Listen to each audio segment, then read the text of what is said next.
श्रीमहालक्ष्मी क्षीरसागरकन्यका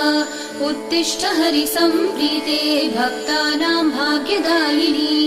श्रीलक्ष्मी श्रीमहालक्ष्मी क्षीरसागरकन्यका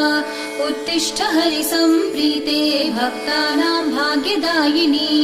उत्तिष्ठोत्तिष्ठ श्रीलक्ष्मी विष्णुवक्षस्थलालये उत्तिष्ठ करुणापूर्णे लोकानां शुभदायिनी उत्तिष्ठोत्तिष्ठ श्रीलक्ष्मी विष्णुवक्षस्थलालये